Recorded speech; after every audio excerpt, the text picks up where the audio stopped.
مسجد وچ گئے نماز پڑھنا واسطے سر تے رومال نہیں، مسجد وچ گئے نماز پڑھنا واسطے سر تے ٹوپی نہیں، مسجد وچ گئے نماز پڑھنا واسطے سر تے پگڑی نہیں۔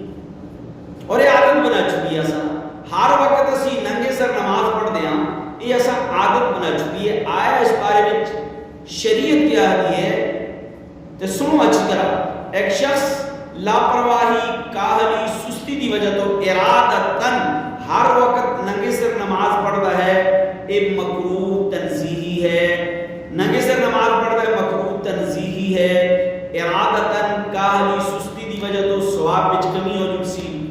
ہاں اگر مسجد وچ گیا اس کو ٹوپی نہ سی یا اتو بھی اس کو ٹوپی میسر نہیں ہوئی، اس صورت میں بلا کراہت ننگے سر نماز پڑھنا جائز ہے، ثواب وچ کوئی کمی بھی نہ ہو سکتی۔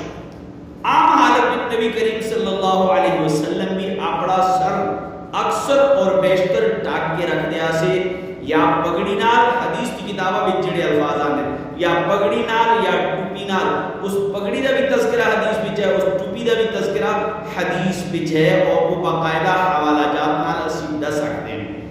اور اسی طرح سر جڑا ہے ڈھکنا، جڑا ہے سر ڈھانپنا، سر ڈھکنا، یہ نبی کریم صلی اللہ علیہ وسلم فرمایا لباس کا ایک حصہ ہے۔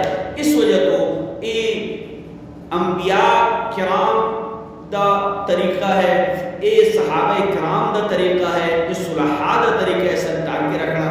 اس کو عادت نہ بناؤ، فیشن نہ بناؤ، وہ کم کرو کہ جڑا حضور صلی اللہ علیہ وسلم دی سنت ہے۔ امید ہے مسئلہ سمجھ آ گیا۔ السلام